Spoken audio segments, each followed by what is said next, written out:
live with like Mitch discussing like whether or not he should be patched. And I think like one of the things to keep in mind about generative stuff is that Mitch discussing like whether or not is that you need to be patient, right? Like patience is a big part of both the patching part, but also like, you know, you build a patch to not repeat itself, and then like, you can't be like fancy about waiting for it to repeat itself. Right. I just want it to trigger faster because I've got a clock. Even though the clock's random, it's random. There's time. There's timing to the randomness, right? Right. So I could speed up the clock and make it trigger faster, but it would still trigger semi-randomly as far as like when that happens and what it triggers. Right. But yeah. We have some watchers right now. As per tradition, we're going to wait a few minutes. Mitch has a patch going on. We add to it. We need to do all the things I should have done before we started streaming. So cool. I'm going to play around with this patch for a few minutes and see if I can, Oh, that's the wrong person. Yeah, okay, let's zoom in on you while I do this patch. Mike's the one who knows how to do all this stuff. Stop that. Yeah, so I'll just play with this patch for a minute, and no worries. Zoom on in. Zoom in. Yeah.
Cool. I think, yeah. It's probably a good time to try to get really started. Yeah, sure. Get a fake started. But yeah, so should have talked to Mike more about how to do any of this stuff. So we're here today to talk about generative patching. We have Mitch here. Say hi. This is always like really weird. Well, let's just get into it. Huh? Well, let's just get into it. Okay. So did you want to talk about the patch that you were running?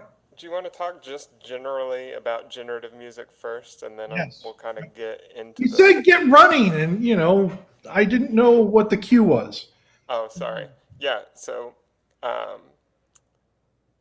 So I want to I should have had this queued up. I want to read something from the interview you did with Ben. Hold on. If you're not subscribed to the Empress Effects newsletter, you need to be doing that because Mitch is writing some great content that covers like all sorts like tips. I don't want to say this in a way that doesn't say you don't have to be a fan of Empress Effects, but like you could get a lot out of it if you aren't using an Empress product, but had a similar product and wanted to learn more about how to use it. right, like kind of the goal of the mailing list right now, and I'm really grateful that Steve is letting me kind of do it, which is like just make content about creating music, and a lot of it does tie into Empress Gear because that's what I use all the time, but a lot of it's just general using how to use effects and different things, and yeah, it's been fun to do. So yeah, and so the last email I sent out, I think Tuesday, was all about generative music. I'd been doing an interview with Ben Jordan I sat down with him before one of his live shows like 3 years ago and started recording this interview with him. I wish the audio was better quality, but at the time my mic didn't work. I recorded it on my laptop, so it sounds so bad that I just transposed it and sent it out to our email subscribers. But we had gone back and forth after that and had some emails because, at the time, the ZOIA was brand new, and I feel like my knowledge of generative music wasn't what it is today. But Ben's stuff is like the best resource I've found for it. Yeah. But hey, Mike. Yes. Hey, Mitch. So we're just talking a little bit about generative music and the interview with Ben. So I wanted to just start off like as a sort of like a table setter, read a quote from that interview. So I'll do both voices. What is generative music? Mitch asks. Ben, generative music at its core is telling a machine to make music like a human, because realistically what we are looking for is a sound that sounds like something we like. So that is deterministic. When we think of generative, we think of random. They're actually very deterministic things going on. We're not telling the machine exactly what to do note for note. We let it decide the notes within the strict guidelines that we create. And the less rules you have and the less strict those guidelines are, the more it sounds completely random. And I think for me, like that's sort of an essential concept in generative, which is just the idea that you're balancing. Like, I like when I hear Ben say that, I think it's because there's this perception that generative music is wholly random, right? And I think that the real like crux of it is managing randomness against determination, against decisions you make about what parameters surround that randomness, like what that randomness can do and what it can decide, right? Right. Like, kind of what he was saying was, like, it's just, if it's completely random, you're going to hear all these notes that are just going to trigger your brain to think like, oh, that sounds terrible, you know? Yeah, well, like, so noise, white noise is all of the frequencies at once, right? Like, essentially. So, you know, the more chaotic a source is, the less we associate it with meaning, right? And this is the like, you know, it's trying to have something that feels meaningful. And that's another point that you bring up in your interview, right? Like, is how do you make this feel like meaningful music against the unexpected, right? Like that it can take that left turn when maybe you expect a right, but it's still in the same neighborhood. It hasn't taken a left turn into a city across the continent. So yeah, with like, without getting too deep into music theory, like, part of that interview, we actually ended up going on. I couldn't even write it all out because it was just about a 10-minute tangent on like microtonal music and how culturally we perceive different notes as right or wrong, and we talked about that for a long time. But when you're making a generative patch, I feel like the easiest place to start is just one scale. You know, stick to one scale, and then depending on your knowledge of music theory, like, you can branch out from there. Yeah. You know. And I would say there's along those lines, just because I'm here to offer some like technical tips. So that one way that we approach that is through sending a random value into a quantizer, right? And I'm not going to go through I have a video on doing that. It's called Bleeps and Bloops. Like, I feel like we can get lost in the minutia. But one of the other techniques that I like using is that instead of sending a random module through a quantizer, what I'll do is use an in switch as a like note bank, right? Where I usually connect value modules, or you could bias value modules, but I could have like 7 notes, you know, A, B, C, D, E, F, G. That wouldn't be the best option, but, you know, and then I can connect a random module to the channel selection of that switch. And so what happens is I have a really like structured set of notes, but the way that it moves between those notes is autonomous, as Tom's pointing out, or you know, unexpected.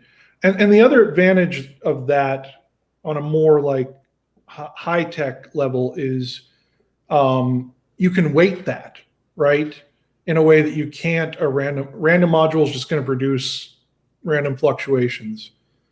But when you have a switch, you could connect the same note to 2 of the inputs. So it could be weighted more toward that note playing as opposed to a different note that you've connected to only one input. I lost the thread there. I'm sorry. Well, what would be one of your generative patches on patch storage? Or do you do this on all of your patches on patch storage, or, I mean, the generative ones, because you have a lot? I do all, like, that's a method. So one of the patches that I had queued up that I did, sorry, I'm scrolling through patches. I'm going to bring up, hey, Mike, do you think you could handle some of the frame flipping stuff that you know how to do better than I do? Yeah. Add another thing to the stream.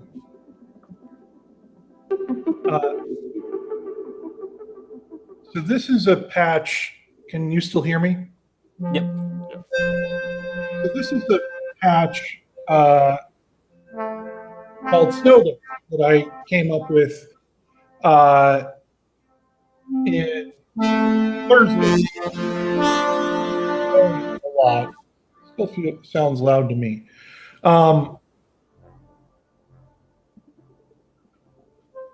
And this uses that switch method. So if you scroll through this patch, I just put it up on patch storage today. On the very last page, there's this page called Random Voice Note, and SL is supposed to be select. And what I have here is an in switch, and I've connected a bunch of value modules to it. And you see some of them are connected to more spot, that give weight, like I said. And then a random module just selects between those. So it's the random module that's bringing in the chance. Also, is that level better for you guys?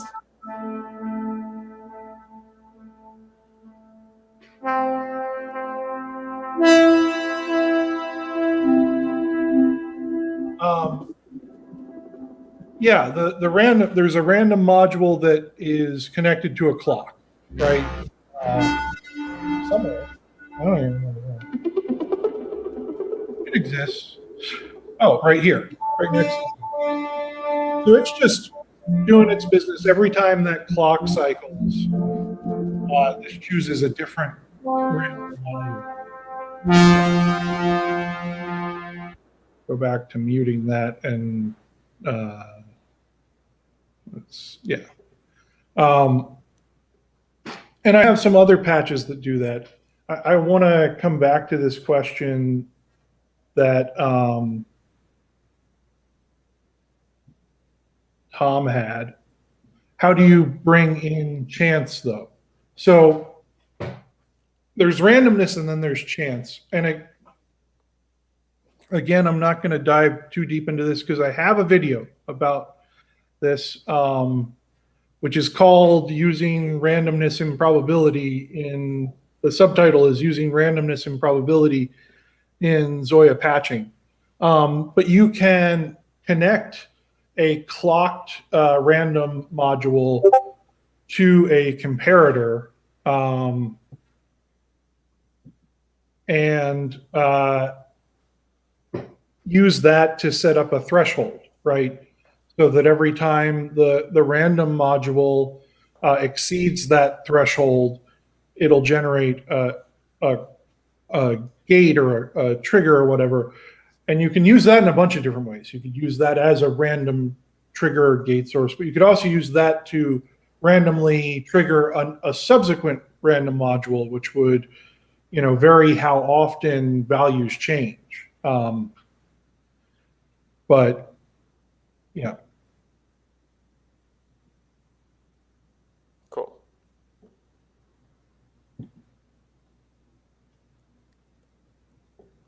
And so is there, like, clocking the random source?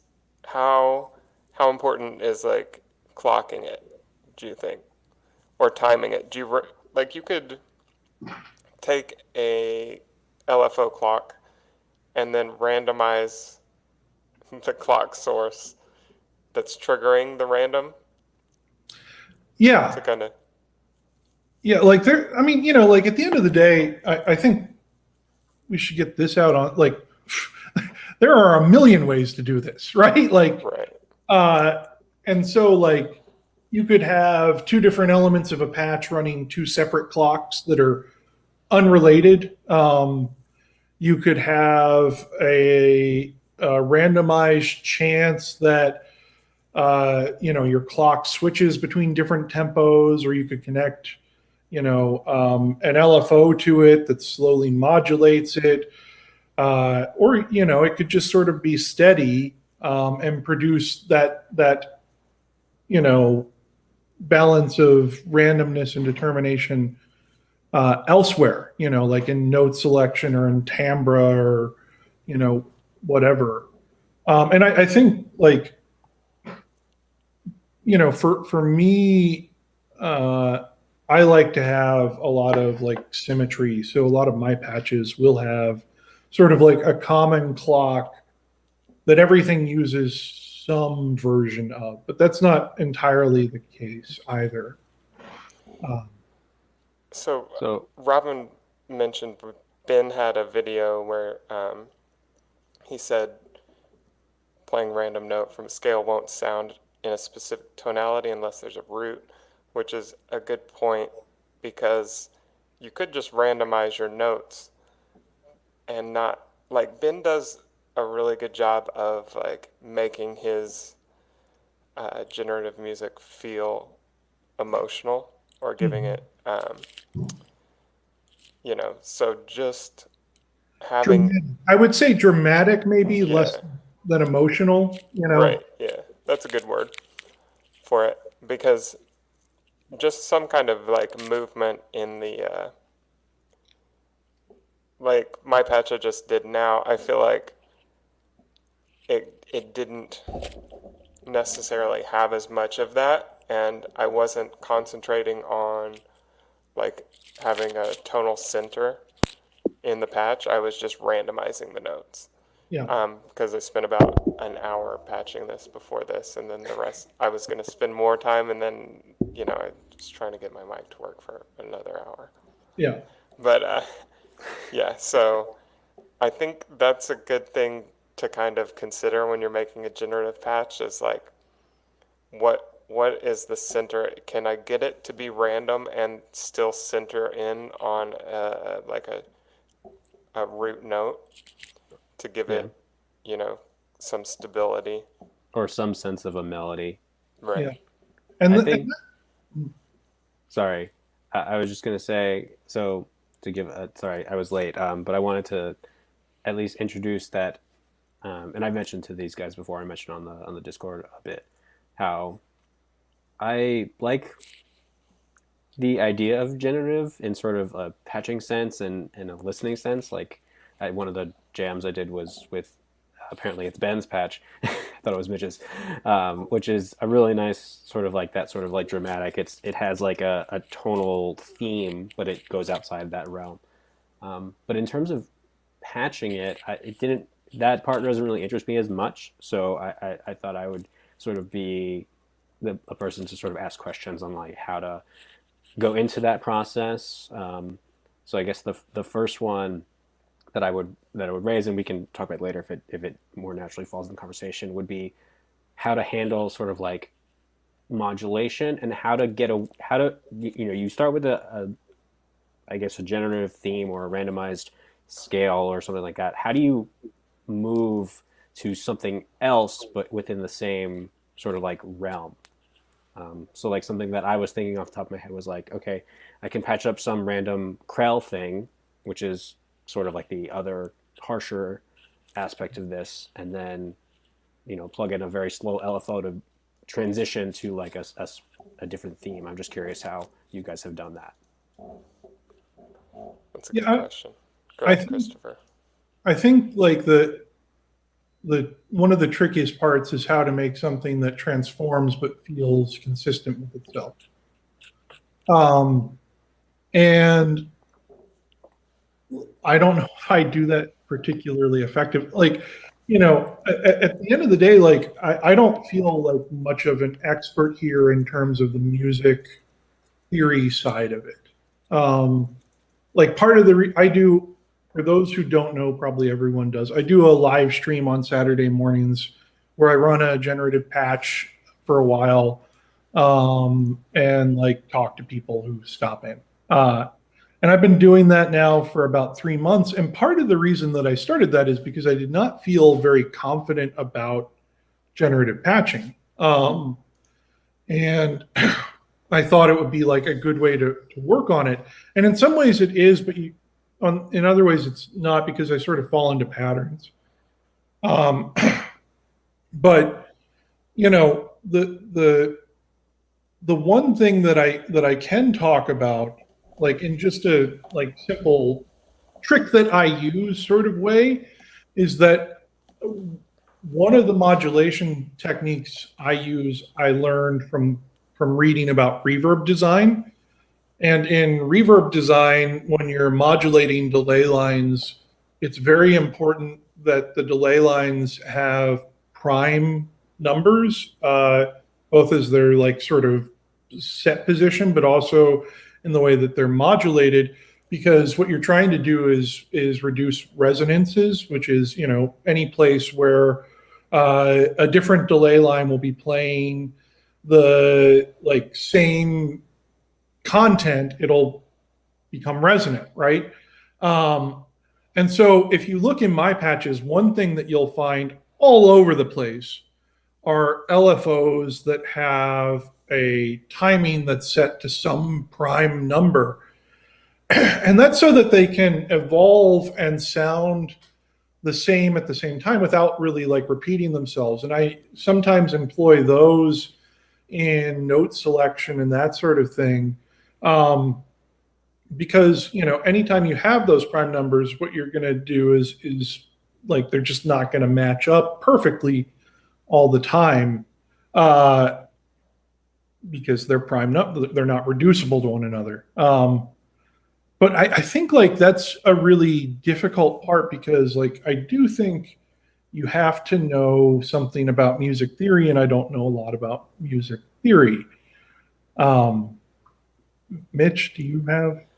I mean, as far as like the randomness, and then like maybe it's hard with doing like generative stuff and then making a smooth transition, like modulating the key of the track, because you're not like how I would modulate a song normally would be to have a passing chord that's, you know, has notes from both keys.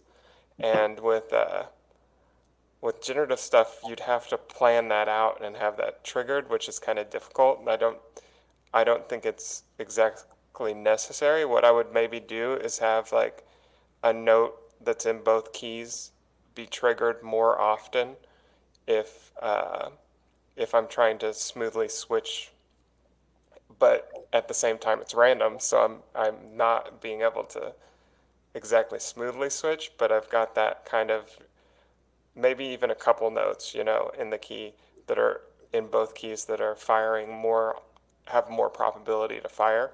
That way there's more of a chance of kind of a smooth transition between those keys, even though it's random. Yeah, one thing that I've used on tips and tricks, I've written this down, I'm pretty sure. I think I added it pretty recently. You can set up an in switch, and there's a way to have a patch know what note is being played, whether it's, you know, it doesn't matter what octave it is, if it's an A or an F or whatever. And I put the mechanism for that into tips and tricks if you want to look it up. And I've used that occasionally to sort of like, if I have a chord and there's a place where that randomly generated chord is likely to produce a fifth, I might use that fifth note to modulate into the foundation of a new key, right? You know, so circle of fifths. Again, my knowledge of music theory in like a technical sense is like yay big. So I know that the circle of fifths is a thing. And I know a little bit about like relative keys and, you know, but I don't know a lot about modulation. And that's something that like, on the other hand, I can explore in a generative patch. So, you know, like, yeah. And I wonder, like, I also wonder if as a like piece of housekeeping, are we answering Brian's question here? Yeah, I think so. I mean, as far as how to resolve it, I don't think there's really a focus on resolving it unless you put some thought into how you resolve it. You know, like,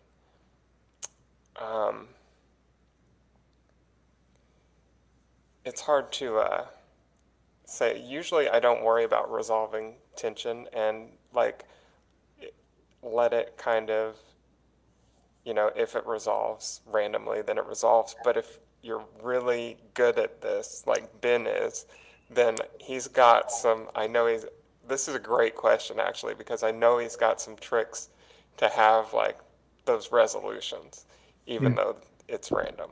Yeah, Uh, part of sorry. me thinks. I mean, I'm just trying to come at it as sort of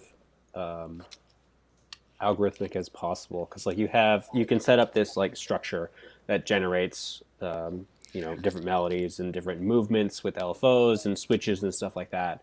But in terms of like the greater picture of a patch or in a modular system, like that's a lot of like thinking of like when to make those transitions happen and when to like, because I'm thinking that, I would, when I want to change a key, I would trigger an LFO that takes maybe, a minute to kick in. And then when I want to do a resolution, I would do another trigger of an LFO to then sort of satisfy that. But it's hard to like picture that working as a whole, having not tried it myself. Well, So yeah, you could, you know, as far as like, you could do logic gates and yeah. have whenever the, like, have the passing chord trigger, you know, when, as the first chord that's played when you change keys or something, you know, or have, yeah, that's basically it. Yeah. Or how I would do it. I, two thoughts that, like one thing that I try to avoid as much as possible is having those sorts of key changes occur like mid note. So one way that I approach that, and this is again, I'm going to get into the technical stuff, is that you can use a comparator as an end of cycle gate or trigger. Pardon me, I have some burps, probably because I run exclusively on Coke Zero, but not a sponsor, surprisingly. So you can use a comparator. So let's say I have three voices that are, run by an LFO or ADSRs. It doesn't really matter what. If I connect all three of those sources into the negative input of a comparator, it will wait until all of them are low before it goes high, which is a good time. Like I use that a lot in timing things because I want it to occur like between notes, rather than in the middle of notes, because that can sound kind of janky. Although sometimes it sounds cool because there are no rules to this. The other thing that I was thinking about in reference to Brian's question about tension and release, that I think there are two types of tension and release well, there's probably like a far more. There are two, like there's melodic tension and release, but there's also rhythmic tension and release, and that is something that you can, I think, much more easily program into a generative patch. Is some sort of, like you can set up conditions where, for instance, the bass clock ramps up to a point, and then crescendos, and then either slowly or, not so slowly, like returns back to sort of a more stable, pastoral rhythm, right? Like rhythm is something that you can really use quite effectively to create a sense of like mounting tension or whatever. Yeah.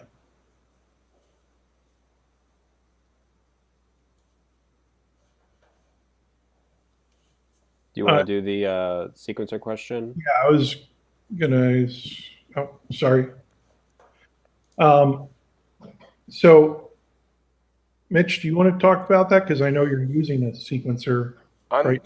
Oh yeah. So I have this WMD sequencer actually does random. So I'm just doing note probability, but the clock is also randomized from Cam's new workout. So that's a random clock. So I never know when the sequencer is going to change. Ben I, Ben's opinion, I think one of the questions I didn't post, he basically said something about sequencers aren't really like truly generative. To make Yeah. truly generative music, you might not want to use a step sequencer. But at the same time, it's just an algorithm, and you can randomize any of it. Yeah. So, So but randomizing the clock source is what I would do when using a sequencer, basically, to answer the question. And yeah. then I'm also randomizing the probability that the trigger on each clock will hit. So say there's a 10% chance that when the step changes, there's a 10% chance that it will fire the trigger, and when the step changes is random too. So you get kind of this I never know when it's going to change. And then my cheat on the chords is actually I'm using that polysynth patch, that 1 volt chord patch that I put on the factory patches, because I like to play chords with modular, and it's kind of hard to do. So it only takes 1 volt, you quantize it, and you have a chord. And the other good thing about it is there's 3 volt per octave outs. So that's randomized when that chord is changing, but that chord is also controlling 3 other volt per octave modules that randomize based on the chord. So I've always got the same chord structure. So it gives it a little bit more of kind of a melodic feel to me to have. It's only going to be a triad. It's only going to be, 3 notes that are played while that chord's engaged. And I could get more complex if I had more time. I probably would, and add maybe like a 7th on top of that to kind of give it a little more variety. But I like that kind of setting those parameters really tightly for, even though it's randomized, the only chords, the only notes that will play when I'm playing that chord are the 3 notes from the chord. So yeah, that's kind of how I try to get it a little more musical sometimes. Yeah. So I just like to say, I don't think purity tests are helpful, right? And I'm not trying to call out Ben for that, but I think, he brings up jazz musicians in that interview, and jazz musicians have licks, right? They have a certain repertoire of phrases that the song might circle around a lot of different places, but they'll come back to that lick that sort of grounds everything. And you could think of a sequence like that. When I use sequencers in generative patches, what I'll generally do is have different sequencer tracks, and those will be selected by a random distinction. But and you can do different things with those. You could have those sequencer tracks be different lengths. That Snow Day patch that I was playing earlier, it uses a burst generator to move through a sequence, but it also changes the root pitch each time the burst generator is generated. So it has a sort of a steady flow of notes, but those notes move around, and sometimes the sequencer randomly resets itself, right? So these are I had that thought when I was setting up the patch. I was like, I'm using a sequence that's not really generative, blah blah blah. And then I said, whatever works, right? So I think that is sort of a good way to in fact create some sort of framework. Is you could have a patch that randomly generates notes within a certain range, And every so often, it might switch over and play a prescribed sequence patch and then switch back to the random note. So you'd have this like recursion. The other way that I approach that is by using shift registers. So, and there's a brief description of shift registers on tips and tricks. Again, I'm going to keep referencing that document for some of the basic idea of a shift register is you take a sample and hold, you chain it to another. Oh, I got that damn mirroring thing. You take a sample and hold, and you chain it to another sample and hold, and you chain it to another sample and hold, and you chain it to another sample and hold. And if you feed them all the same clock, what happens is they pass that information down the line. Now that's great, right? And if you connect the input of the last sample and hold to the output, they'll just like constantly recycle those, and you can in fact create your own sequencer this way. But if between the connection to the last sample and hold in the line and the first one, you put a switch, and in one channel you have the output of that last sample and hold, and in the other one you have a source of random voltage, and you control that switch probabilistically, what you have is something that changes but stays the same over time, right? Because every so often a new random voltage will be inserted into a sequence that repeats itself. So I should not sing. Don't sing, Christopher. But if it's a series of letters, right? It'd be A, B, C, D, A, B, C, D, A, B, E, D, A, B, E, D, F, B, E, D, F, B, E, D, so every so often there'd be something that changes. So you get this nice thing where you have quasi-stable melodies, right? That develop out of that like randomization, and they can repeat, and you can control, since you can control the probability that switch chooses one of the two lanes, you can control the degree to which it changes. So if it's always on the random note source, then that pattern will be randomized each time. And if you move it further and further back over, you can actually lock it in place at times. And so you will see in my patches, if you're like going through them and see a bunch of sample and holds in a row, that's what they're doing. They're operating as a shift register, or Turing machine is the way that these things are sometimes called in the context of like modular patching. And I really like that method because it allows change over time. It allows these moments to develop that have a sense of identity.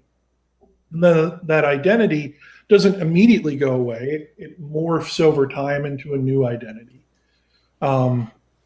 So yeah. And that's kind of like a sequencer. It's, yeah. Actually, that's probably the best example of a shift register that you've provided. Like I've always sort of like known that it was a bunch of sample and holds, but the idea of like inserting new voltages into that repeating pattern is a really cool way to go about it. Yeah, you should probably timestamp that part. Yeah. For anyone that watches it in the future.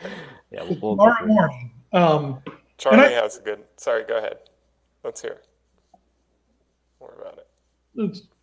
Let's go to Charlie. Oh, Charlie had a good point about using various sequencers, because with something like the ZOIA, you can do multiple sequencers, and it's cheap as far as the DSP goes. Where a lot of stuff, or a lot of modules, that's going to be really expensive to have multiple sequencers going at once. So yeah, that's a good point, and that'll give it a really random. We keep saying random, but like it'll give it a lot more. It'll make it feel less static, right? More dynamic. Yeah, the challenge for the chat is to come up with words for us to use instead of random. Winner of the best word gets their word used. Yes. And To sort of piggyback off of what Mitch is saying in terms of like other things that can generate sequences or generate randomness, another thing that I wanted to ask, stochastic is a good one. That very appropriate for a shift register. Yes, thank you, Jim. I lost my track. Oh, I was going to ask about Cartesian, where that comes into play, as well as Euclidean, because I know like the two examples that I could think of are PAMS has a Euclidean gate, which is very cool to mess around with, but I don't fully understand it. And then Cartesian, which, Renee and other things related to that, where it's sort of like you have different axes that you can control where in the sequence it's going, as well as the probabilities of the gates themselves.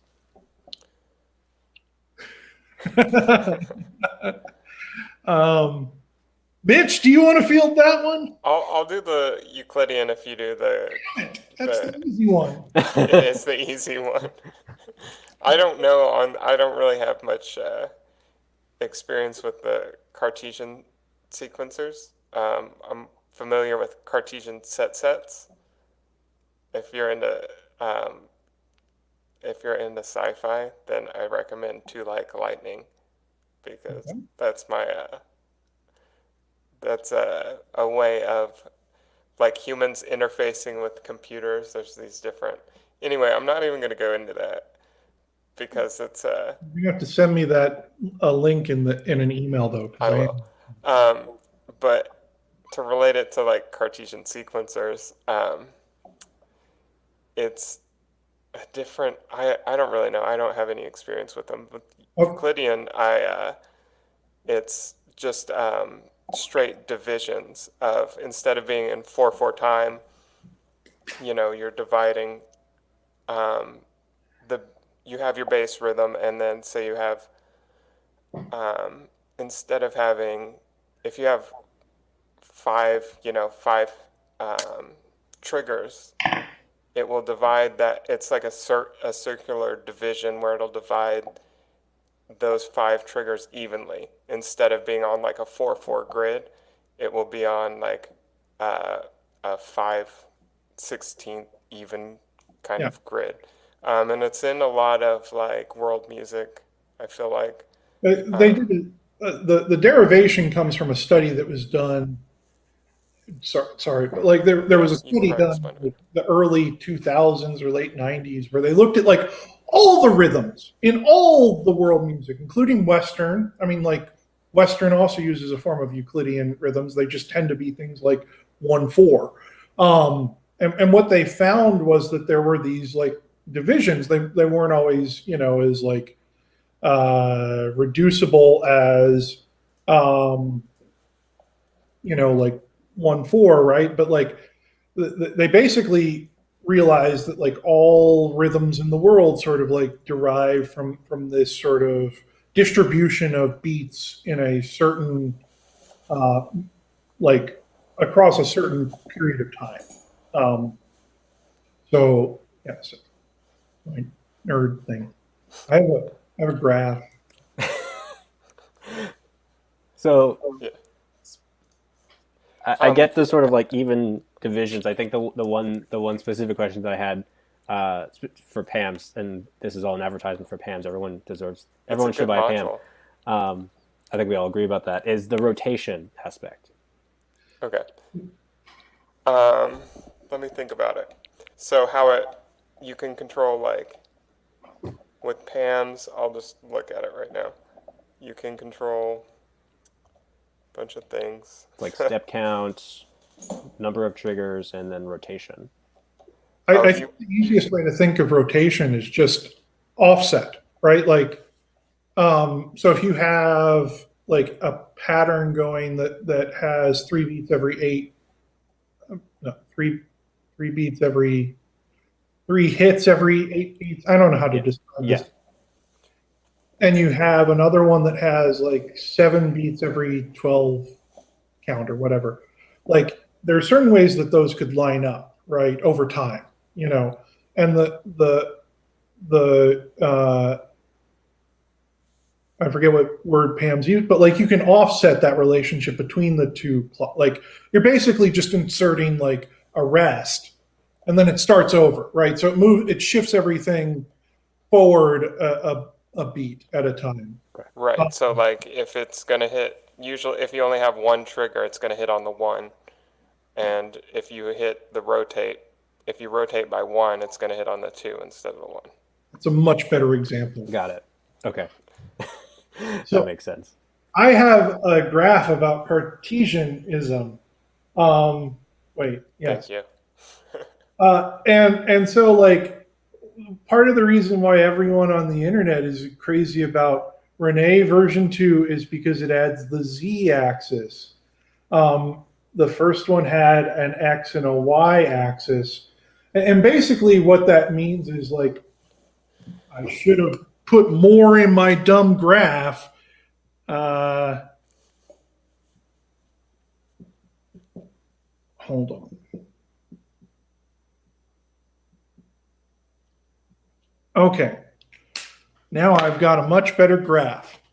So I don't know if you can see that, but I've got A, B, C, D, E, F, G. And basically what a Cartesian sequencer allows you to do is move within this space in certain definable ways. So like, you know, it could move along the x-axis, A, B, C, or it could move along the y-axis, A, E, I, and then go up to B. Some of them can move like diagonally. So like that's really like the heart of it is that, you know, like that it imagines a sequence rather than as a string of notes, is rather like a field of notes or an array of notes, and you can use different methods of operation to move between them.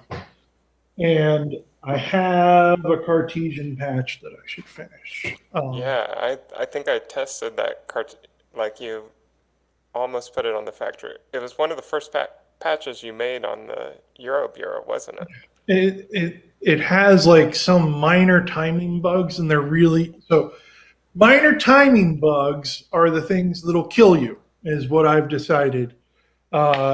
But I have a much better sense of how to control those timing issues now, which brings me up to another tip, which is that sample and holds are your friends, because they can allow you to line things up in time in generative patching. So like you can use a sample, and like if you've got a bunch of different stuff going on, a lot of times like I'll have I don't know, like a bunch of different sources going into a quantizer all at once. Like there might be an LFO, there might be a random module. Now, I'm going to come back to something, but like you can put a bunch of crap going on into the input of the quantizer, and then just use one simple sample and hold at the output to capture where that random crap, the non-deterministic, entropic, pointillistic, you know, you can capture that with a sample and hold. And you can use that another sample and hold to say like delay when your gate reaches your ADSR that controls the voice that sample and hold, the other sample and hold is providing a note for. And you can use, since they're both sample and holds, you can use the same trigger source or clock source or whatever to get them to line up. So sample and holds in general are really useful for like getting stuff to line up.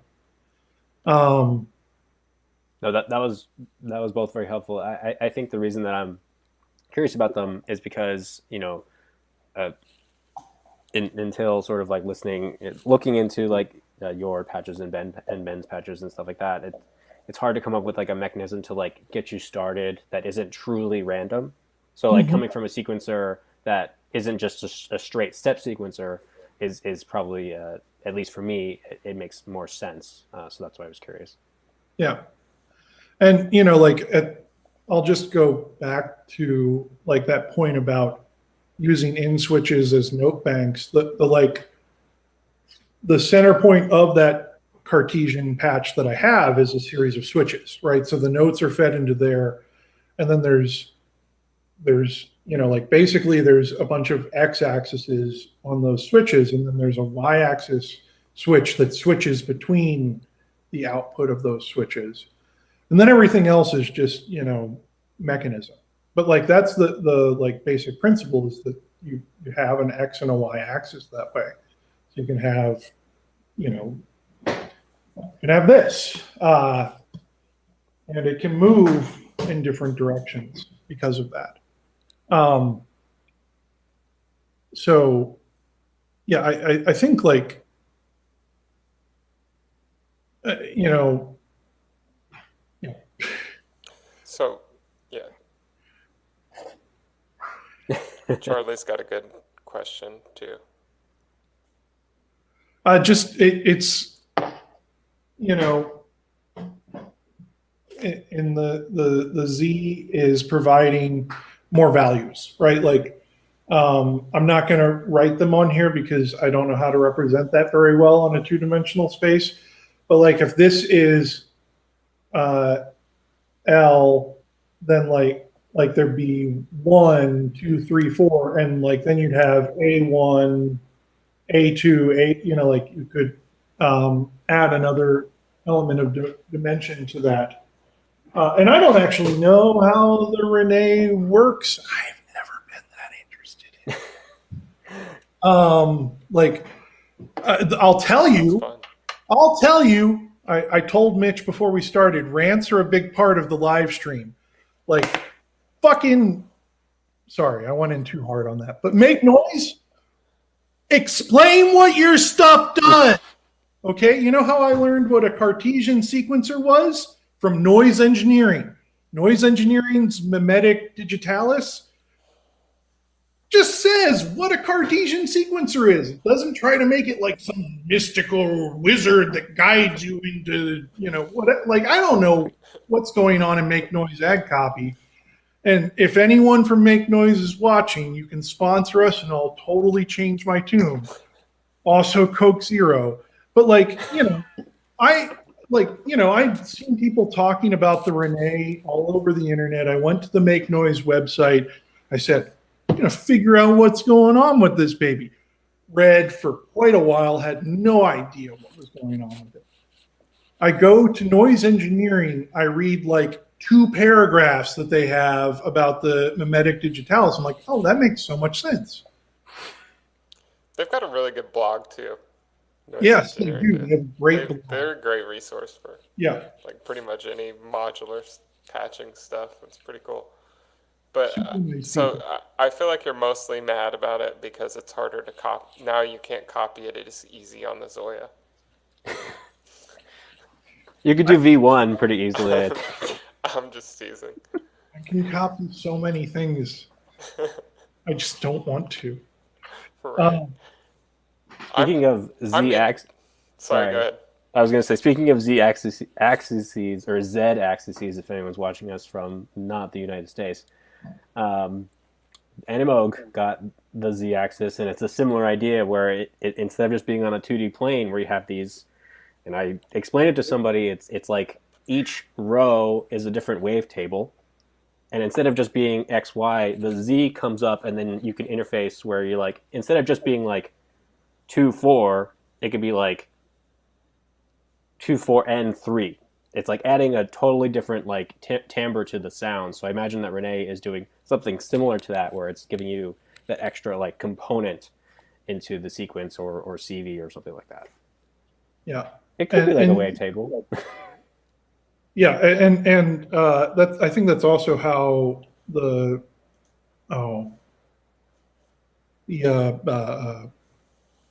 Electro Rossum, they have a wavetable thing that does that as well. Which wouldn't surprise me because Dave Rossum's friends with Moog people. Um, but so I wanted to talk about something a little bit different because we've been talking a lot about like sort of this element of chance, or let me scroll back up and see if I can work in some more of these words. Melodies with varying entropy, non-deterministic stuff.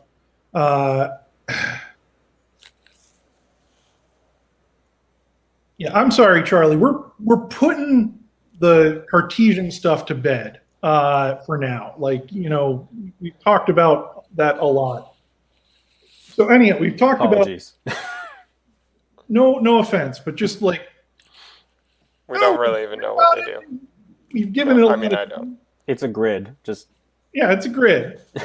But a part that we haven't talked about a whole lot is is tonality, right? Like timbre, and I think that's like the way that I approach a lot of generative patches is I sort of like hear something in my head, and I want to put it somewhere that isn't in my head, and that like I think goes back to like the question of timbre, and I think it's an important one. Like I think that it's not just the notes; it's what those notes produce in terms of sound, and so like different timbres to me work better with different techniques of generative creation, right? Like I'll use it like I did that because I know Mike saw this that shadow play patch I had, right? Like because it was built around this idea of sort of like modal tuned percussion voices, like I really wanted something that while there was an element of whether or not notes would trigger, I wanted the rhythm to be steady, right? Like I wanted there to be a clock that like allowed the two voices to play off one another. And so like I think like the other side of this is the synthesis side, right? And part of that is like we've already talked a little bit about modulation, but like you want to have something that like conceivably could change over time, right? Like because if you could have the coolest rubric or whatever for creating like your generative melody or your melody of varying entropy, but like if you've got this like static square wave or whatever, it's not going to do a lot of good. no,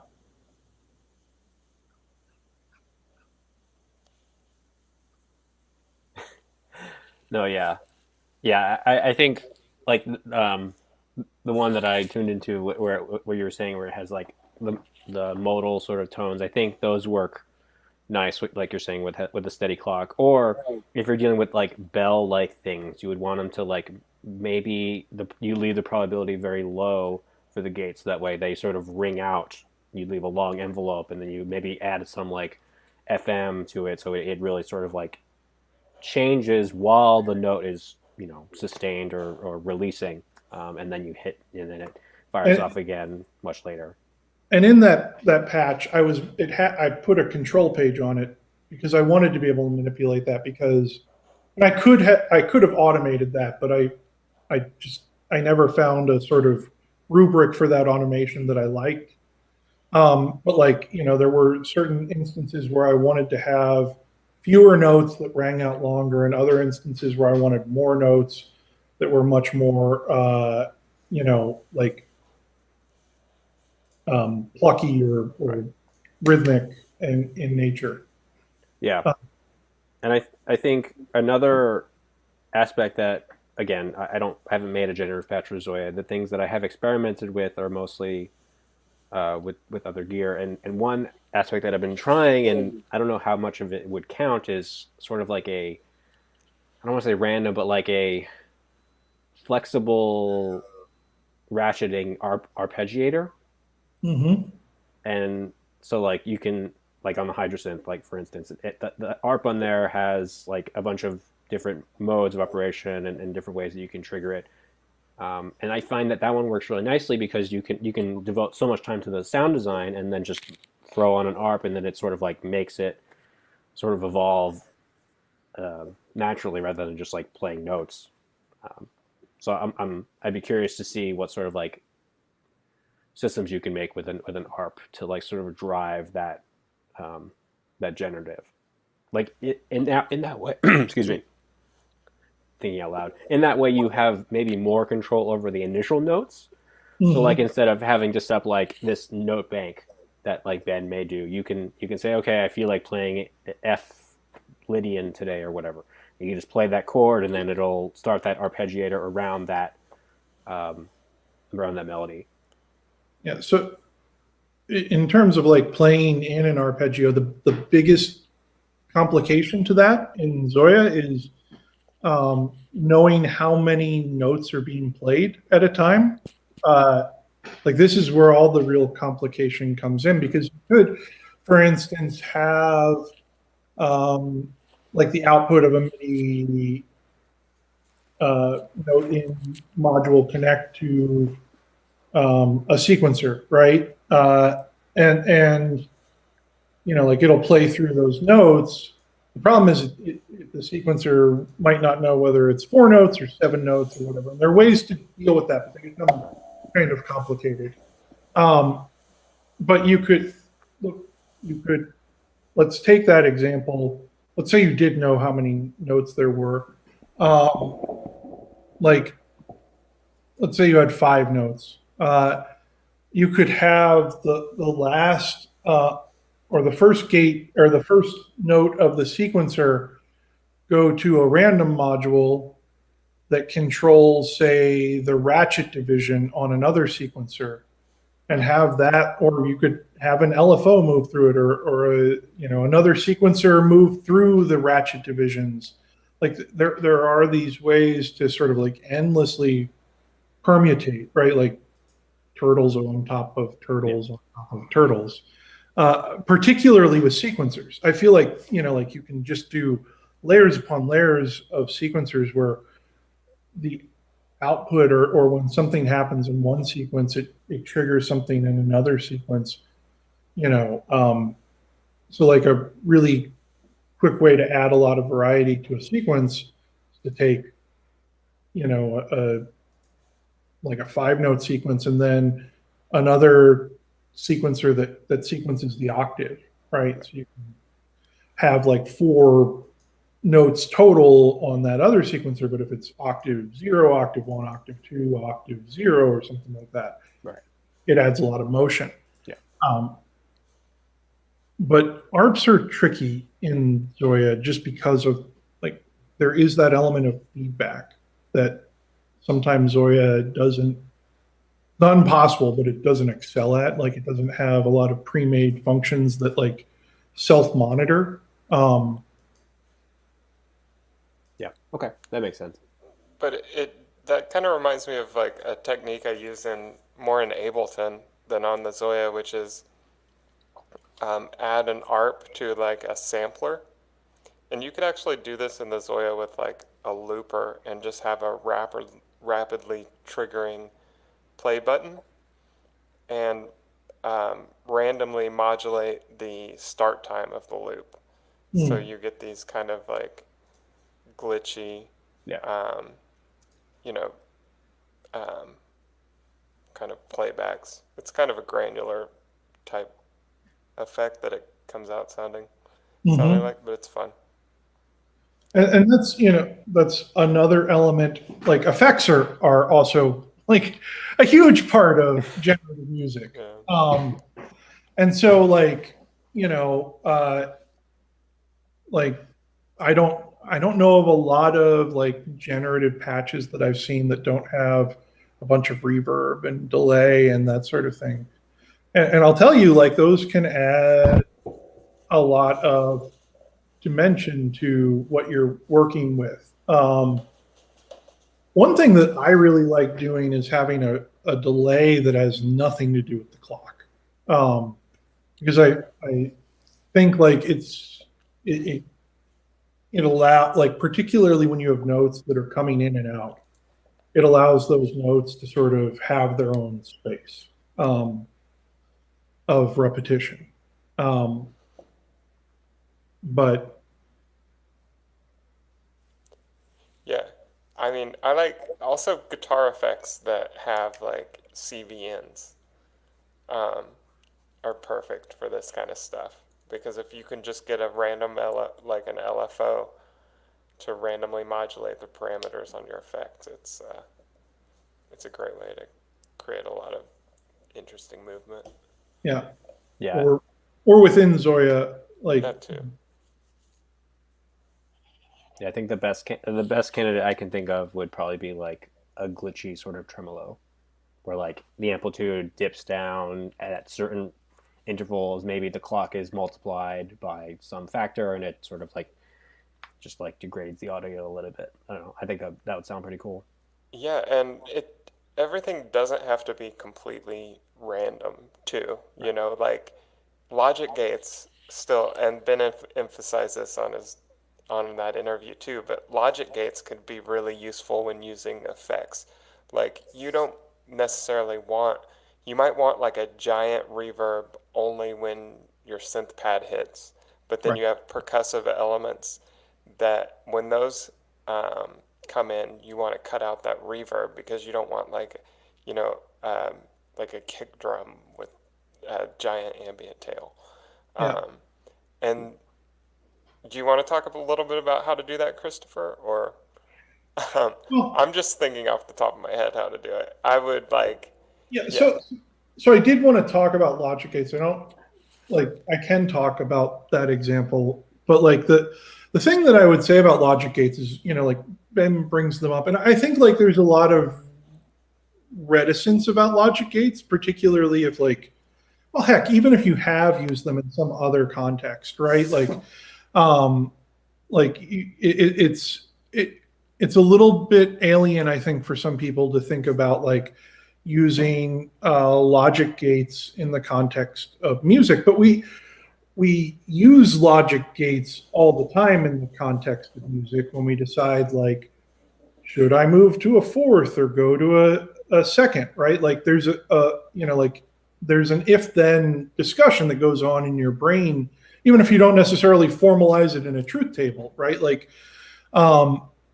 so I like one of the things I really wanted to emphasize about logic gates is I take like a slightly different tack than Ben does in the interview, which is like I never use logic gates in the sense of like I am going to use an XNOR or a NAND gate, right? Like I never have that thought. I've never once in my life had that thought patching. The thought that I've had patching instead is I want this thing to happen when this other thing occurs. And I think when you start to see logic gates, and you might go, okay, I'm not quite sure how to do that. Well, you could go to a table of logic gates, all point out tips and tricks. Again, has a way of generating logic gates, you know, using modules in ZOIA. Like you could go through the truth table and figure out what the A and B conditions are and what the outcome you want is. And I think like when you think through logic gates less as like abstract things and more as like, you know, an example I always use is like an AND gate. We use AND gates all the time, like as people. We just don't call them AND gates, you know. So like this is a dumb example, but it's a really obvious one, right? Is like if it's raining outside and I take my umbrella, I will have a better day. And we can break that down into the truth table, right? Like both of those conditions. If it's raining outside and I take my umbrella, have to be true to have a better day because you've lugged around an umbrella on a day when you thought it was going to rain and it didn't, and you hated that.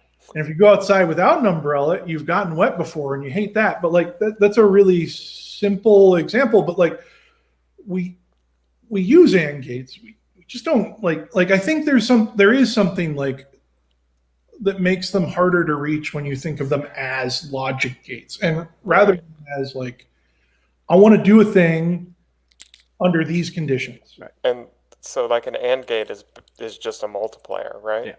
In ZOIA, In ZOIA. So there's not a lot of extra. The OR gate is the easiest one.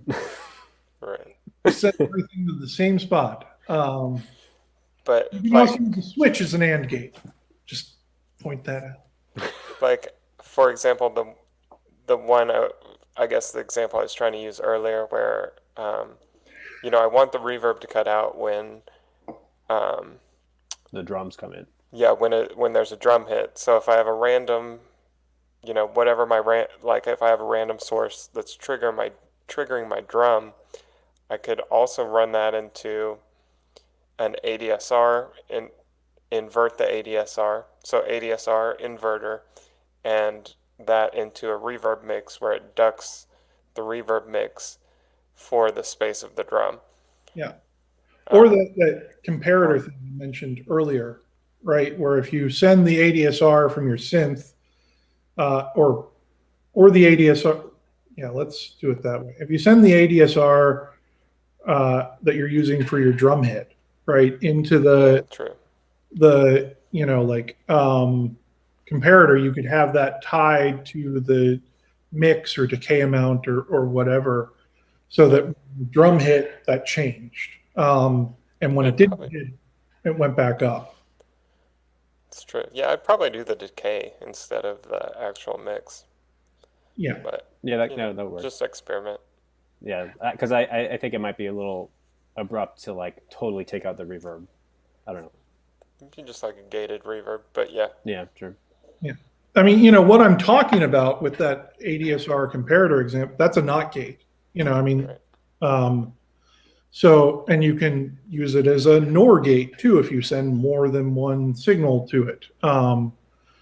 So, you know, like, but I never ever think of it as a NOT gate or a NOR gate. I think of it as like, I want this thing to happen, and here's a way to achieve it.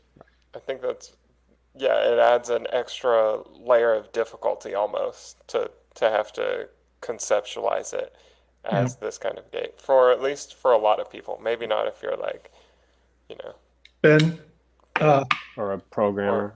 or Mike. No. No. I don't really use them in patches, but I don't have to think about how to do one in Python, for instance. Like in my day job, I use them all the time, but like within ZOIA, I have to like think about it for a second. I'm like, okay, I want these conditions to happen. What kind of gate would I like to happen? But I think going to the truth table is a better way, at least for me. Yeah. For me, again, because I don't have a background in programming or like any knowledge of math past like 10th grade, for me, it's better to like verbalize them, you know, like if this happens and this happens, then this other thing happens, right? You know, or if this happens, then this other thing doesn't happen. And then like figuring out how to turn that grammar into a truth table is just, I mean, it really is a matter of like looking at the sentence that you've constructed. We have a question. Yeah, sidechain compression. Yeah, that's a great example. Yeah. And like there are a lot of different ways. Like what we're really talking about here are a bunch of different approaches to sidechaining. So sidechaining doesn't always have to happen in compression, right? Like you could sidechain a filter, you could sidechain. Within ZOIA, you can sort of sidechain whatever you want, you know. So you could sidechain the pulse width of an oscillator that you're using or something like that. Like there are all of these different ways to have elements interact with one another.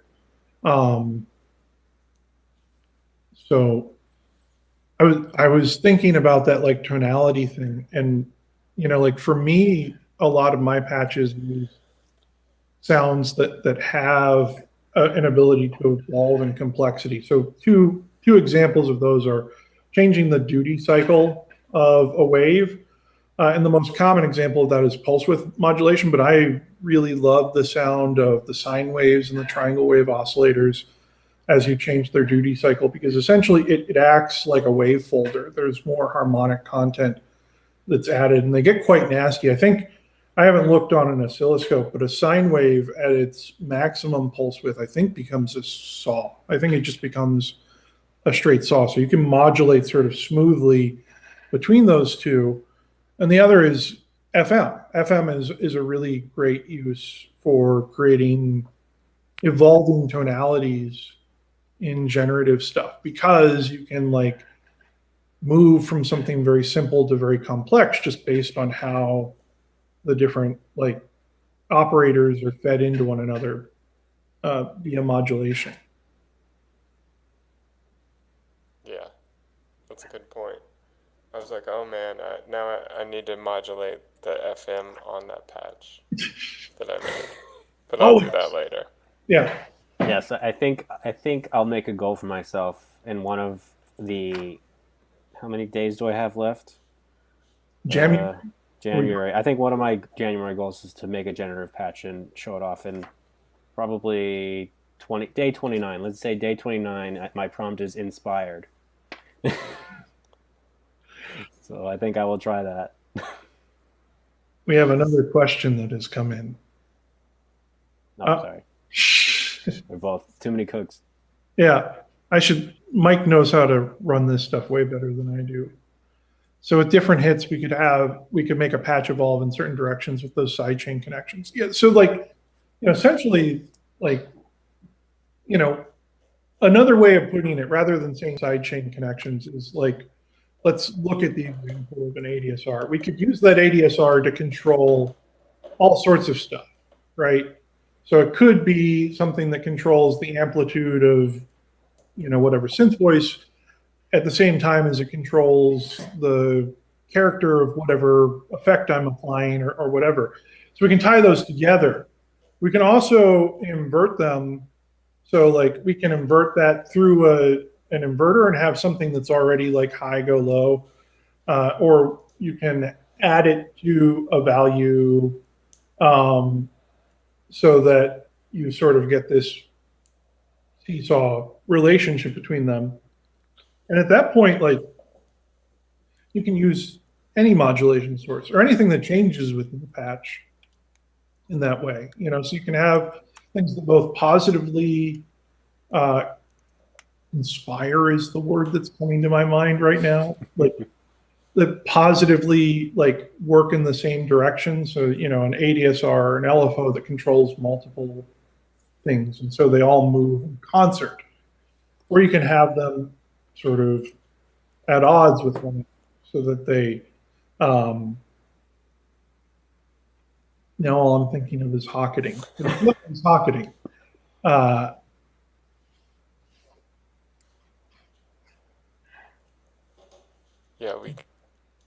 I get it. Yeah, that makes sense. Sorry, that's my patch. That's cool. You could play it if you want. I was just gonna. Go ahead. I don't want to bring it up now, but in a future live stream, I think a good thing to maybe explore is chaos, because I know that's another aspect of this sort of generative, and I'm thinking specifically with like very, very slow chaos, like a sloth or something, and like how that, and maybe we can explore some of that, because I did one of those. I did a bunch of chaotic LFOs for one of the factory patches, so maybe we can talk about that a little bit too. Maybe a deeper dive into modulation. Yeah. Like, and more exotic types of like, so one of the questions that comes up is like, okay. Sorry to interrupt you before. I gotta go though. Okay. But yeah. It was fun. Thanks, Mitch. And yeah, I appreciate you guys. Thanks for having me. Yeah. It's good to see you. Bye. See ya. Take care. But that, like, I think that's probably a pretty good topic for a future live stream, is like going deeper into modulation, of which chaos is like one thing we could discuss. We could discuss also, like there are questions that come up about like, and I keep meaning to do like another LFO entry. And like, if you look at, Mike has a great LFO patch in the Zebu factory set that allows a lot of ways for like LFOs to interact with one another. Like I think that we get a lot of questions from people who like have just gotten ZOIA that are like, oh, all I get is a sine wave and a, or, you know, like, but by combining those things in some, usually with multipliers are very important here. You can create like a lot of really complex modulation. Yeah. Yeah. The only I assume you're talking about not by tempo. Yeah. The only reason that one was possible is because of your entry in Tips and Tricks about wavefolding between what was it, like a triple wavefolder for LFOs, because it has a shape parameter, so you can morph between like a straight square clock and then a sine, and I think I put something else on the other end. That's Willem's. Willem did that one. Oh, well, either way, Tips and Tricks. That's our. Yeah. You guys know it. Go there. They don't go to Tips and Tricks. I'm sorry. You know, sometimes it feels a little repetitive. But so that's actually, I think, a really good topic for a future live stream. Yeah. I think we're kind of winding down now. I'm going to talk about a few things that I have on the horizon. So one is to supplement this video, because I think that you can, like, sometimes deep dives like deviate, and I like the idea of this being more of like a conversation about generative stuff. I'm going to do a video in a week or two, hopefully, you know me with timing. So like 2 months from now. But I'm going to do a video where I break down some of my generative patches, just sort of like walk through both what they're doing, but also, and I asked my patrons, I have a Patreon, this is not a plug, but I asked like a lot of them said like, what is the sort of like thought process? What, you know, like, so I'm going to try and remember the art as well as the sort of like, here is a shift register that, you know, like, why did I put in that shift register? So if you have a patch of mine from the live stream or one of my generative patches before I started doing that you'd like to see broken down, give me a holler. I'm going to try and do 2, maybe 3, because, you know, so that's one thing. Another thing is that I keep meaning to film a video about sample and holds, which would involve some of the sort of like technical aspects of, you know, shift registers. There's also some other things that you can do with sample and holds in terms of like beat counters. That's counting devices, essentially, that are really, that can be really useful in a generative context or other contexts, hopefully.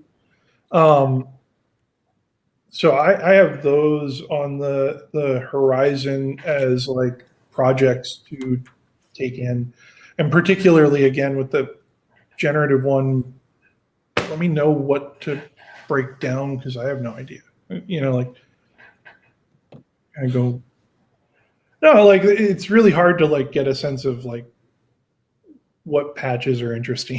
So. You could go by, I don't know how good of a metric this might be. You could go by like tally the number of likes you got on the video or on like the downloads on patch storage. I don't know, something like that. Yeah, the problem with that is that I don't run the live streams for the same amount of time every time. Right.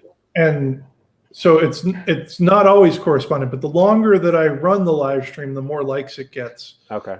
I assume it's because people think that if I reach a certain number of likes, I'll just stop. But I mean, that's probably like, that will be a guiding metric if I don't get more feedback. But if a couple of people tell me, hey, what's going on with this patch that you did, I'll do that patch, because I'm, and you know, yeah. What else do we have going on? What's Mike? I have to post about it, but there's a new firmware. It's a minor bug fix. Well, major, I guess, but it only has a bug fix and some like production stuff. But I'll make a post on the sub for that in case people didn't see it. Um, um, let's see. In terms of me, Hold on. yeah, Just- go ahead. I'm going to play. What bug does it fix? Yes, good question. So there was a bug that I believe you reported related to the delay line tap tempo. It didn't respond to taps. Yeah. So that has been resolved. I asked them to fix something and they fixed it, and then I shouldn't say that. Colin does a great job, and Colin was very responsive Yes. to both the bug that I pointed out and then the bug that arose from the other bug, yes. Sometimes that happens. Shout out to Colin. Thank you, Colin. Fantastic. Yes. Also, in case people didn't notice, there was a large release for new quantizer scales that's been out for a little while, and will probably help you make excellent generative patches with. Probably should have started with that. It's okay. Yeah, like that greatly expands the palette of generative creation on ZOIA. Yeah. I finally loaded up the firmware like yesterday, so that was me for blanking. I usually get to the firmware very late if it's not like a large change. I don't know. If it's a small change, I'm like, oh, I can wait. Like, I don't need to do that right now. But anyway, it's like at least 50 new scales, at least. I don't think it's 50. I think it's 43 is what Okay, cool. But it's a lot. It's a lot. Yeah, there's only like 5 to start with, so a lot more scales to play with. Yeah. Mess around with. And I'll tell you, just like in terms of generative, like I'm very glad that there's like pentatonic stuff, because though like any of the scales and pentatonic's like a famous one, but there's some other like East Asian scales and whatever that cut the range that use less than 7 notes, right? Like that I think helps build that sense of like a melodic center, right? Yeah. Yeah, it also like sort of shrinks your note bank right off the start, so you don't have to like make those constraints yourself. So that definitely helps. So that's for updates. I've made it my mission, and it's a fun mission, even though it is sometimes a strain, to do Jamuary every day this month. So I've made. And where can they find your January content? I post it on my YouTube channel, Hype Consumer, and also on the Discord in the I Made This, and on my Instagram. Yeah. I've gone through 14. I've been doing them the day ahead of time, just save me a little bit of like chaoticness on the day of. Yeah. So I've done 14. I've got 17 left to go. So fingers crossed that I am able to complete that for this month. And then, yeah, after that, I'll probably start working on the librarian again. Took a long break. I keep saying I'm going to record something, but I never record anything. And to be honest, and I mentioned this when we sort of like introduced the idea of Jamuary, it was like, for me, editing like a normal video is such a slog. Like it takes forever. I always dread it. Like I dread the process of editing a video. That this, these short 3-minute max videos that I barely have to edit, it just makes life so much easier. Just to like put in the video, put in the audio, sync it up, master it, and then ship. Like it takes me maybe an hour tops versus like all day. So that part. I hate editing videos. Yeah. I just do the part that you just described. I don't do any of the other things that look good. Thank you, Charlie. I appreciate that. Yeah, because I would like do annotations, and I would like do different like cuts and make sure everything was lined up, and just a pain in the ass. So just being able to just like focus on a performance and then ship it and then have people enjoy it is great. So I'm really liking that. Trying to think if we've got anything else. I guess on the far horizon, I shouldn't say this, but I'll say it anyhow. On the far horizon, we have another birthday for ZOIA coming up in April.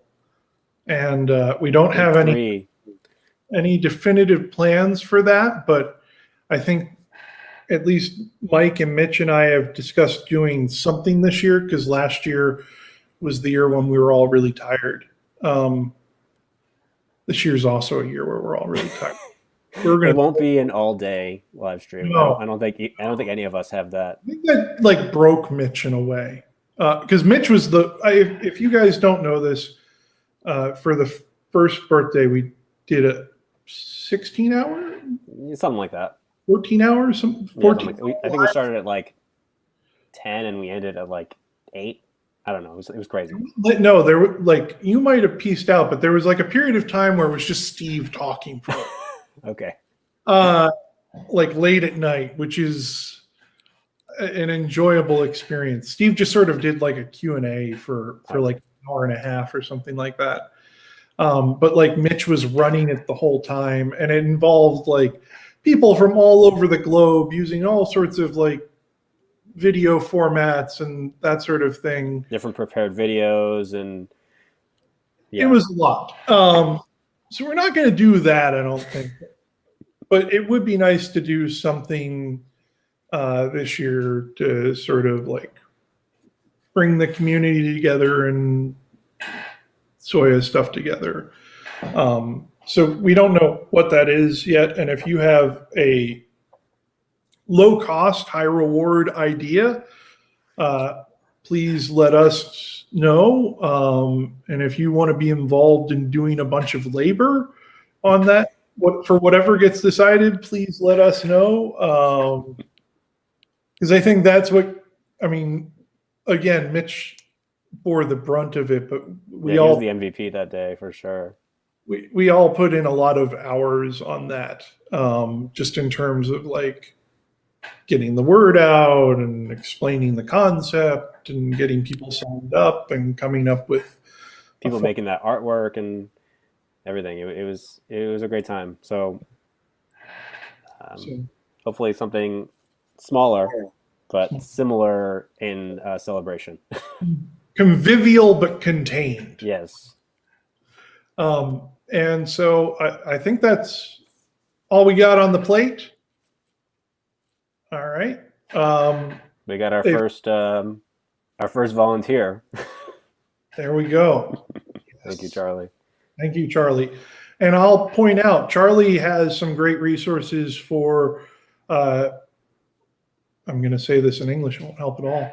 But if you happen to be a Spanish speaker, Charlie has put out some great stuff. I assume I don't speak Spanish, but Charlie's a great guy. And he's done some stuff in Spanish with ZOIA in a way that is a tremendous help. So if you are a native Spanish speaker, check out Charlie's channel and content. I'm going to mess up your last name. Yes. Ysasi? I don't know. Yeah. Sorry. Charlie, yeah, but look in the chat and find Charlie and then subscribe to his channel and make him a billionaire. That's how that works, right?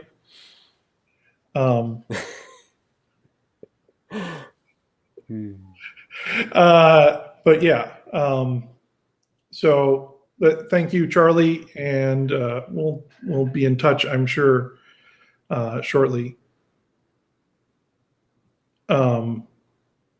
Yeah, right. Let's put that one up there.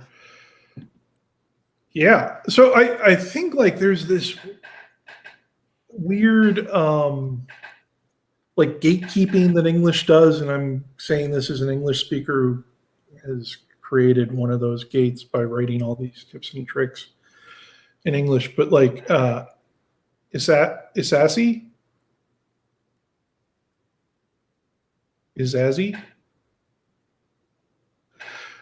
But yeah, whatever Spanish language content you want to create for ZOIA, like, I can't say enough how little I care about stuff being in English.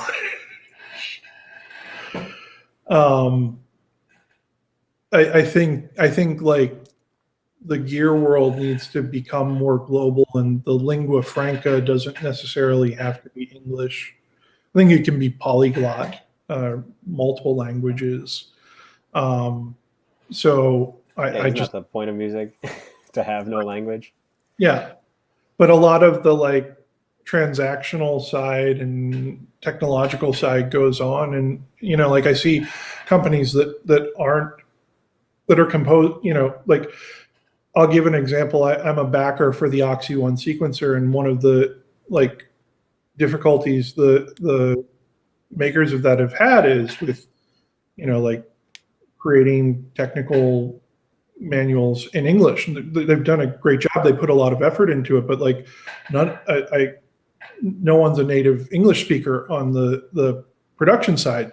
So like, it is this like additional burden that they have to bear to get their product out into the world. And I think that's like, I don't know, not great. Yeah, it's something that you take for granted.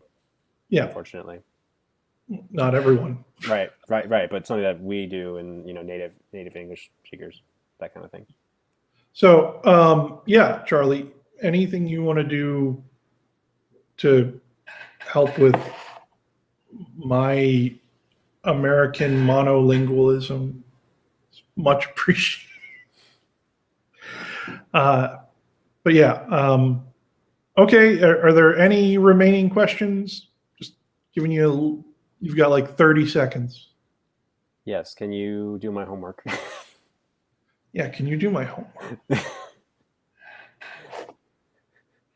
And if not, we'll do, I guess we picked our next live stream. We'll do something on like sort of like next level modulation, or like deep dive into modulation for the,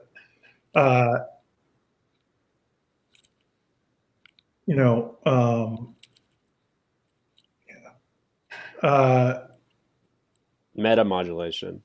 Meta modulation. We'll do that at some point in the future. Yeah. We usually need like a 6-week break between live streams, it seems. Yeah, I'd say the earliest it would be is mid-February. Early March. Early March is more likely. Yeah. And if you have any questions, post them, and then I'll try to answer them. And tomorrow morning, I'll go through and set up some timestamps if you want to go back to a point. Yeah, we have to remember that that shift register one. Yeah. And your rant against make noise. In retrospect, I feel a little bit bad about that, but not as bad as I should. No, I definitely agree with you. I think, and you explained this to me multiple times, where there's probably two different people or teams. That one team works on the documentation, and the other team works on the video content, and they don't talk to each other. Yeah. Although I will say that I looked at the manual because I know about these two companies that exist within Make Noise that seem to have no knowledge of one another. The manual for Renee is probably one of my least like most of their other manuals I find like really enlightening. I did not. The Tempe one is similarly bad. Like the Renee one, at least this was back with version 1. I don't know if they've revised it in version 2 and like it did not provide it. It operated under the assumption that you knew what the sequencer, which is not a common type of sequence. Like they, in a lot of ways, they were the ones who made it a more common type of sequencer. Right. But they operated under the knowledge that you were like aware of what a Cartesian sequencer was and went from there, which is not a great place to be in. We're all guilty of that in our own ways. So I should be more kind. Yeah, I understand. especially for I don't know. I had never heard of it before the Renee. So Most people had not, right? Like that was the introduction, except for, of course, Rene Descartes, who, as we all know, was a synth lord in the, when did Rene Descartes live? The 17th century? I'm not a history person. That sounds about right. Yeah. Got an out of topic question. All right, we love those. Nope, we did it again. Damn it. Does reading some of those or other manuals help when you want to patch something based on those ideas? Yes, 100%, 1,000. Like that's the most common advice I would give you is if you like something, read about it. Most manuals, and including an awful lot of make noise manuals, if not all of them, the people who write them want you to know what the thing does and how it operates. So that, like a lot of times manuals will, I'll use my own, like I used to skip past the introduction, right? And get to the part where I'm like, I need to know how to say presets with, like there was some technical question. That introduction is usually filled with like, that sort of design philosophy or like the concepts that they're employing to create a thing. And that's really useful background too. It's just sort of like, where did this idea come from? What are some because it might point you towards some other idea that like can help you grasp the or thing. where it was inspired or something like that. Yeah. Yeah. And like beyond that, like some of them have schematics, some of them have, like sort of have patch examples too, just like getting started with it, basic stuff. So, like I'd say that like reading manuals is a huge help if you want to learn how something works, trying to think. It's definitely helpful for me when it comes to like, I think the biggest example being the shallow water. Like they give you a schematic in the manual, on their website, and then it's pretty easy to translate to ZOIA.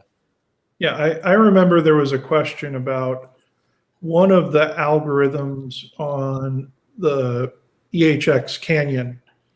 So I looked up the manual, and the manual had. It was one of the pitch shifting things. And the manual literally had like, it was schematized as pedals, like it showed what EHX pedals you would use to create it. But like, it was a signal flow. Right. And then I looked very smart answering that question. Thanks, EHX. But yeah, there's a lot of great manuals. And again, like those manuals, the other part is like, you can sort of like, build outward from them sometimes too, because they might mention something like a shift register and you go, I don't know what a shift register is. And then you read a little bit more about that, and that can fill in some gap later on or give you an idea for a patch that you didn't have before. So yeah, I think manuals are tremendous resources, including the ZOIA manual. Read that manual. And tips and tricks. Tips and tricks. And so I think we're good. We're good. Yeah. Good. Everyone take care. Stay safe. Happy New Year. And check out people doing cool stuff with Jamuary. And tune into Christopher's weekly live streams. And right, yeah.